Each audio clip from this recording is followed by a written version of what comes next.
Good morning tenth class. तो बेटा देखिए कि हमारा आज का जो टॉपिक है वो टेंथ क्लास के बच्चों के लिए है और टॉपिक का नाम है हमारा रस। रस चल रहा था, हमारे चार हो गए थे। एक श्रृंगार रस हो गया था, एक करुण रस हो गया था, एक वीर रस हो गया था और एक हास्य रस हो गया था। पांचवा है हमारा रौद्र रस। देखिए, और रौद्र रस किसे कहते हैं? जब व्यक्ति के अंदर क्रोध का भाव उत्पन्न होता है तो उसे हम क्या कहते हैं? रौद्र। मतलब रौद्र का स्थायी भाव क्या हो गया? क्रोध। इसका उदाहरण देखिए क्या कहा गया है। श्री कृष्ण के सुन वचन अर्जुन क्षोभ से जलने लगे, सब शील अपना भूल कर करतल युगल मलने लगे। संसार देखे अब हमारे शत्रु रण में मृत पड़े, करते हुए यह घोषणा वे हो गए उठकर खड़े। तो देखिए कि यहाँ पर क्या है कि अर्जुन का गुस्सा बताया गया है, वो रौद्र रस में है यहाँ पर, ठीक है ना। जब उसका बेटा अभिमन्यु मृत्यु को प्राप्त हो जाता है तो श्री कृष्ण कुछ कहते हैं उनसे, तो उनके वचन सुनकर अर्जुन क्या हो जाते हैं? गुस्से से जलने लग जाते हैं। वो अपना सारा शील भूल जाते हैं और प्रण लेते हैं कि अब देखो कि रणभूमि में क्या है, जितने भी शत्रु हैं सबको मैं मृत्यु के घाट उतार दूंगा। ऐसा कौन कहते हैं? अर्जुन कहते हैं। तो ये उदाहरण आपका बहुत बढ़िया है रौद्र रस का। जब भी व्यक्ति को गुस्सा आता है, स्थायी भाव गुस्सा होता है, तो कौन सा होता है? रौद्र रस होता है। ठीक है, आगे देखिए फिर करुण रस हो गया था हमारा, वीर रस हो गया था। नेक्स्ट है हमारा अद्भुत रस। अद्भुत रस का मतलब होता है आश्चर्य, तो मतलब ऐसी चीजें जिन्हें देखकर व्यक्ति को क्या होने लग जाता है? हैरानी होने लग जाती है। ना तो उसने पहले कभी वैसी चीज देखी हो, ना क्या है सुनी हो उसके बारे में।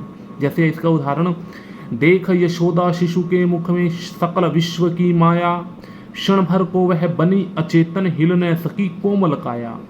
तो ये उस समय का उदाहरण दे रखा है जब श्री कृष्ण बचपन में मिट्टी खा रहे होते हैं, तो यशोदा क्या है उस कृष्ण से कहती है कि अपना मुख खोल, कि तूने मिट्टी क्यों खाई है।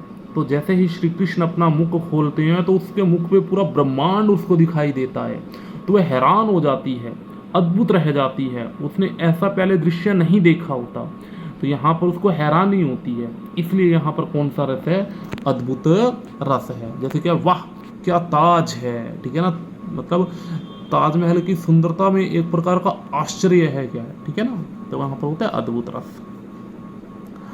अब आगे है विभत्स रस। विभत्स का मतलब होता है, क्या होता है? जुगुप्सा। जुगुप्सा का मतलब होता है घृणा, मतलब एकदम नफरत हो जाना, ठीक है। जब ऐसी चीजें देखकर जिसके हमको क्या होती है? नफरत हो जाती है, तो वहां पर विभत्स रस होता है, ठीक है। जैसे छी कितनी गंदगी है, तो गंदगी से किसी को प्यार तो होता नहीं, नफरत ही होती है, तो वहां पर विभत्स रस होता है। यहाँ पर उदाहरण दे रखा है, जैसे आंखें निकाल उड़ जाते, क्षण भर उड़कर आ जाते, शव जीभ खींच कर कोवे, चुभला चबला कर खाते, भोजन में श्वान लगे मुर्दे थे भू पर लेटे, खा मांस चाट लेते थे चटनी सेम बहते बहते बेटे। इसका ये उदाहरण थोड़ा सा मुश्किल है, इसका आप लोगों को आसान उदाहरण क्या है मैं करवाऊंगा, ठीक है। तो आगे देखिए कि विभत्स के बाद है हमारा भयानक रस। तो भयानक रस में क्या कहा? भयानक का स्थायी भाव होता है भय, मतलब व्यक्ति को जब भय लगता है, ठीक है ना। जैसे इसका उदाहरण दे रखा है यहाँ पर, अखिल यौवन के रंग उभार, हड्डियों के हिलते कंकाल, कचों के चिकने काले ब्याल, केंचुली कांस सियार सिवार। तो यहाँ पर है कि कहता है कि जब कोई व्यक्ति, एक व्यक्ति के बारे में यहाँ पर वर्णन किया गया है कि अखिल यौवन के रंग उभार, मतलब क्या है कि एक व्यक्ति है, ठीक है ना, उसके चारों तरफ क्या है? हड्डियाँ और कंकाल हैं। तो हड्डी और कंकाल को देख के तो व्यक्ति क्या करने लगता है? डरने लगने लगता है। भयानक रस में होता है। हो गया क्लियर। नेक्स्ट है शांत रस, जिसका मतलब स्थायी भाव होता है निर्वेद। निर्वेद का मतलब होता है उसको किसी से कुछ लेना देना नहीं होता, व्यक्ति उदासीनता को प्राप्त होता है, ठीक है। इसे हम शांति भी कहते हैं। इसका उदाहरण, शांत रस का उदाहरण देखिए क्या रहेगा। जब मैं था तब हरि नहीं, अब हरि है मैं नहीं, सब अंधियारा मिट गया जब दीपक देखा माही। तो व्यक्ति को यहाँ पर शांति प्राप्त हो रही है, प्रभु का सिमरण करके उसे क्या है? किसी से कुछ लेना देना है ही नहीं, उसको मोक्ष प्राप्त हो रहा है एक प्रकार का। तो यहाँ पर कौन सा रस है? शांत रस है। हो गया क्लियर। नेक्स्ट देखिए अब हमारा, तो ये हमारे 9 रस थे। इन ये 9 रस ही मेन होते हैं। वैसे इसके अलावा 2-3 रस और भी होते हैं, वो आपको नेक्स्ट वीडियो में करवाए जाएंगे।